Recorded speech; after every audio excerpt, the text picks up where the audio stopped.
नमस्ते।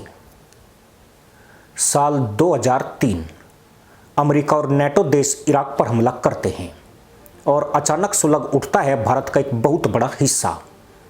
लाखों की भीड़ सड़कों पर उतर आती है, टायर जलते हैं और शहरों की रफ्तार थम जाती है। साल 2007 पाकिस्तान के रावलपिंडी में बेनजीर भुट्टो की हत्या होती है और उसका जबरदस्त हंगामा हिंदुस्तान के शहरों में देखने को मिलता है। यह एक दौर ऐसा था जब सरहद पार या सात समंदर पार किसी भी मुस्लिम देश में पत्ता भी हिलता था तो भारत का एक खास तबका पूरे देश को सिर पर उठा लेता था। लेकिन आज न तहमद लहरा रहे हैं, न कंगूरे गुर्रा रहे हैं, यानी वक्त का पहिया 180 डिग्री घूम चुका है। साल 2022 से लेकर 2026 तक का दौर गाजा पूरी तरह मलबे और खंडर के ढेर में तब्दील हो चुका है। ईरान के सैन्य ठिकानों पर सीधे मिसाइलें बरस रही है। हिजबुल्ला और हमास के बड़े बड़े कमांडर मलबे के नीचे दफन हो चुके हैं। मिडिल ईस्ट के नक्शे से कई हिस्से गायब होने की कगार पर हैं। लेकिन हिंदुस्तान की सड़कों पर इस बार सिर्फ एक गहरा और डरावना सन्नाटा है। पिछवाड़े दिखाने वाले लापता हैं। दाढ़ी पर उंगलियों से कंघी करके देश को चैलेंज करने वाले टोपीबाज भोली गाय बन गए हैं। सवाल यही है कि वो गुस्सा, वो उग्र विरोध प्रदर्शन, वो लाखों की रैलियां अचानक कहां गायब हो गई? क्या भारत के 20 करोड़ से ज्यादा मुसलमानों को अब मिडिल ईस्ट के हालातों से कोई फर्क नहीं पड़ता? या फिर इस सन्नाटे और शांति के पीछे कोई ऐसा खौफनाक सच है जिसे कैमरे के सामने बोलने से हर कोई कतरा रहा है? क्या यह वाकई मोदी सरकार या भाजपा शासित राज्यों का वो खौफ है जिसने एक पूरी कौम को लाइन में लगा दिया है? या इसके पीछे कोई बहुत बड़ा जियोपॉलिटिकल और सोशल यू टर्न है? तैयार हो जाइए, क्योंकि अगले कुछ मिनटों में हम उस कड़वे सच से पर्दा उठाने वाले हैं जिसे मुख्य धारा का मीडिया छूने से भी डरता है, जिस पर बोलने से पहले लोग 100 बार सोचते हैं। पर आज हम बताएंगे आंकड़ों और इनसाइडर इंफॉर्मेशन का एक ऐसा चक्रव्यूह जो आपके होश उड़ा देगा। लेकिन सबसे पहले यह जानना जरूरी है कि आखिर अतीत में ऐसा क्या होता था जो पूरा देश बंधक बन जाता था। क्यों देश का एक तबका देश को देश नहीं, रद्दी का टोकरा समझ लेता था? क्यों सरकार इनके नखरे बर्दाश्त कर लेती थी? और अब ऐसा क्या हुआ कि सड़कों पर आने के हौसले ही नहीं बचे हैं? इस गहरे रहस्य को समझने के लिए हमें इतिहास के उन पन्नों को पलटना होगा जिन्हें जानबूझकर दबा दिया गया। एक वक्त था जब पाकिस्तान, इराक, फिलिस्तीन या अफगानिस्तान में कोई छोटी सी भी बात होती थी तो भारत के कई संवेदनशील शहरों में उसकी सीधी गूंज सुनाई देती थी। सरकारी और स्वतंत्र आंकड़े गवाह हैं। जब अमेरिका ने इराक पर हमला किया तो लखनऊ, हैदराबाद, मुंबई, कानपुर और दिल्ली जैसे शहरों में हफ्तों तक बड़े पैमाने पर रैलियां हुई। व्यापार ठप हो गया, स्कूल कॉलेज बंद हो गए, कुछ जगहों पर तो हिंसक झड़पें भी हुई। साल 2007 में जब बेनजीर भुट्टो की पाकिस्तान में हत्या हुई तो भारत के कश्मीर से लेकर दक्षिण के कई हिस्सों में जबरन बंद का आह्वान किया गया। सरकारी गाड़ियां जलाई गई और सार्वजनिक संपत्ति को नुकसान पहुंचाया गया। सवाल उठता है, क्यों? आखिर पराये देश की लड़ाई में अपने देश की संपत्तियों को फूंकने की यह सनक कहां से आती थी? और इन अनावश्यक प्रायोजित आंदोलनों ने अतीत में इस देश का कितना बड़ा नुकसान किया? आंकड़ों पर नजर डाले तो सिर्फ एक दशक के भीतर हुए इन हिंसक प्रदर्शनों और बंद के कारण देश को अरबों रुपए का सीधा आर्थिक नुकसान उठाना पड़ा।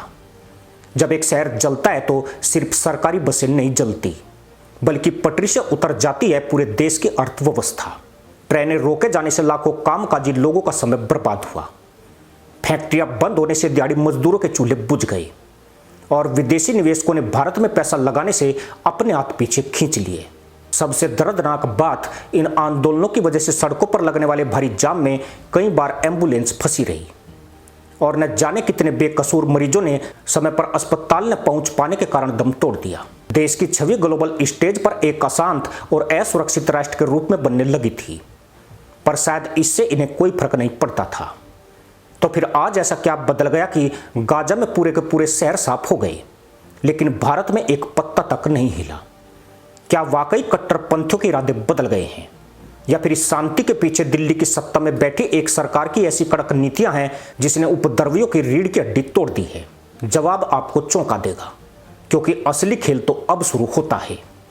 हकीकत यह है कि भारत में आज भी एक ऐसा कट्टरपंथी तबका मौजूद है जो सिर्फ और सिर्फ इस्लाम और मजहब के नाम पर देश को हिंसा की आग में झोंकने का मौका तलाशता रहता है।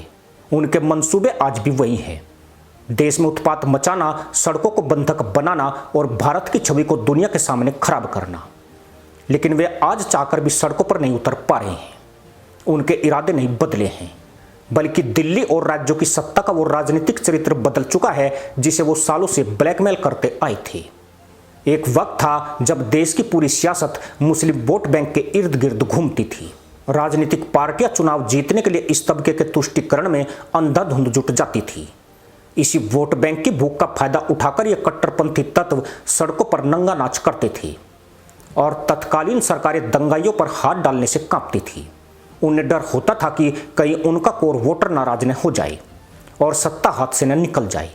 तुष्टीकरण की इस राजनीति ने इन तत्वों को एक सुरक्षा कवच दे दिया था, लेकिन आज पासा पूरी तरह पलट चुका है।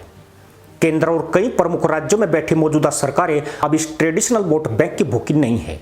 चुनावी गणित को इस कदर बदल दिया गया है कि अब बिना इस वोट बैंक के भी प्रचंड बहुमत से सरकारें बन रही है, चल रही है और दोबारा चुनकर आ रही है।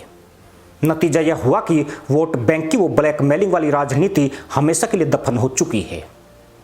अब सरकारों को इस बात की कोई परवाह नहीं है कि किसी उपद्रवी या पत्थरबाज पर कार्रवाई करने से उन्हें क्या राजनीतिक नुकसान होगा, और यही वो सबसे बड़ा खौफ है जो आज उत्पात मचाने वालों के दिलों में बैठ गया है। उन्हें अच्छी तरह पता है कि अगर अब सड़कों पर पत्थर चले या मजहब के नाम पर हंगामा हुआ तो कोई भी राजनीतिक आका या वीआईपी नेता उन्हें बचाने नहीं आएगा। लेकिन क्या सिर्फ वोट बैंक का खत्म होना ही इस शांति की वजह है? नहीं, इसके पीछे सरकार का एक ऐसा गुप्त आर्थिक प्रहार है जिसने इस पूरे सिस्टम को अंदर से खोखला कर दिया है। पुराने दौर में जब भी कोई आंदोलन होता था तो आपको क्या लगता है कि लोग सिर्फ अपनी मर्जी से हफ्तों तक सड़कों पर बैठे रहते थे? बिल्कुल नहीं। इस पूरे तंत्र के पीछे वित्त यानी पैसे को एक बहुत बड़े हथियार के तौर पर इस्तेमाल किया जाता था। विदेशों से, विशेषकर खाड़ी देशों से और दुनिया भर के कई संदिग्ध एनजीओ के जरिए करोड़ों अरबों रुपए की फंडिंग भारत भेजी जाती थी। इस काले धन के दम पर किराए की भीड़ जुटाई जाती थी। हफ्तों महीनों तक चलने वाले आलीशान धरने स्पॉन्सर किए जाते थे। बिरयानी बंटती थी और सोशल मीडिया पर टूल किट चलाए जाते थे। लेकिन पिछले कुछ सालों में सरकार ने इस पूरे इकोसिस्टम की नब्ज पकड़ ली है और उसकी रीढ़ की हड्डी पर ऐसी सर्जिकल स्ट्राइक की है जिसकी कल्पना तक किसी ने नहीं की थी। FCRA यानी फॉरेन कंट्रीब्यूशन रेगुलेशन एक्ट के नियमों को इतना सख्त कर दिया गया है कि विदेशों से आने वाले रुपए का एक एक पैसा ट्रैक होने लगा है। NIA और ED जैसी केंद्रीय एजेंसियों ने हवाला नेटवर्क और अवैध फंडिंग चैन पर ताबड़तोड़ छापेमारी की है। सैकड़ों संदिग्ध NGO के लाइसेंस रद्द कर दिए गए हैं और देश विरोधी गतिविधियों में शामिल संगठनों के बैंक खातों को पूरी तरह फ्रीज कर दिया गया है। नतीजा यह हुआ कि इस कट्टरपंथी सिंडिकेट को पाई पाई के लिए मोहताज कर दिया गया है। जब जेब में विदेशी पैसा ही नहीं बचा, जब प्रदर्शनों के नाम पर दुकान चलाने वाले तथाकथित ठेकेदारों के फंडसी सूख गए तो किराए की भीड़ जुटना अपने आप बंद हो गई। जो लोग कल तक भारत को सिर पर उठाने की धमकियां देते थे, पैसे की सप्लाई लाइन कटते ही वो अचानक गायब हो गई। लेकिन यहाँ एक और गहरा सस्पेंस है। क्या यह सन्नाटा सिर्फ पैसे की कमी और वोट बैंक के खत्म होने की वजह से है, या फिर राज्यों की पुलिस ने कानून व्यवस्था का एक ऐसा खौफनाक मॉडल तैयार कर दिया है जिससे उपद्रवियों की रूह कांप जाती है? अब आते हैं उस थ्योरी पर जिसकी गूंज आज पूरे देश के प्रशासनिक गलियारों में है। इसे आप खौफ का नैरेटिव कह सकते हैं या फिर सख्त कानून का राज। पिछले कुछ सालों में भारत के राजनीतिक और प्रशासनिक परिदृश्य में एक अभूतपूर्व बदलाव आया है। विशेषकर उत्तर प्रदेश, मध्य प्रदेश, असम और गुजरात जैसे राज्यों में कानून व्यवस्था बनाए रखने के लिए एक नया और बेहद आक्रामक मॉडल खड़ा हुआ है जिसे दुनिया बुलडोजर मॉडल के नाम से जानती है। आंकड़ों पर नजर डालिए। पिछले कुछ वर्षों में अवैध विरोध प्रदर्शनों, सार्वजनिक संपत्ति को नुकसान पहुंचाने वालों और दंगों के आरोपियों के खिलाफ सरकारों ने जो सख्त रुख अपनाया है उसने सड़क पर उतरने का पूरा गणित ही बदल दिया है। रासुका, गैंगस्टर एक्ट और UAPA जैसे कड़े कानूनों का इस्तेमाल अब सिर्फ आतंकवादियों के खिलाफ नहीं होता है, बल्कि सड़कों पर दंगा भड़काने वाले मास्टरमाइंड के खिलाफ भी धड़ल्ले से हो रहा है। इतना ही नहीं, उपद्रवियों के पोस्टर्स और नाम पते चौराहों पर लगाना और सबसे बढ़कर मजहब के नाम पर हिंसा करने वालों के अवैध घरों पर सीधे बुलडोजर चला देना। इन कदमों ने सड़क पर उतरने वाले हर उपद्रवी के मन में एक सीधा और साफ संदेश दे दिया है। अगर सड़क पर उतरकर कानून तोड़ा, देश की संपत्ति को नुकसान पहुंचाया तो उसकी भरपाई किसी और से नहीं बल्कि सीधे तुम्हारे घर और तुम्हारी संपत्ति को कुर्क करके की जाएगी। इस जीरो टॉलरेंस नीति ने उस तबके के हौसले पस्त कर दिए जो पहले बड़ी आसानी से पुलिस पर पत्थर फेंककर गलियों में जाकर छिप जाता था। उन्हें पता है कि अब गलियां भी सुरक्षित नहीं है और न ही उनके आका। एक बहुत बड़ा और सुलगता हुआ सवाल अब आपसे है, क्या आपको लगता है कि वाकई यह बदलाव पूरी तरह से स्थायी है और कट्टरपंथ का अंत हो चुका है, या फिर अंदर ही अंदर कोई ऐसा लवा सुलग रहा है जो आने वाले वक्त में किसी नए मुद्दे के साथ दोबारा सत्य पर आ सकता है? आपकी इस बारे में क्या राय है? कमेंट सेक्शन में अपनी राय पूरी शालीनता, मर्यादा और तथ्यों के साथ जरूर लिखिए। इसी के साथ अनुमति दोस्तों, जय हिंद, वंदे मातरम।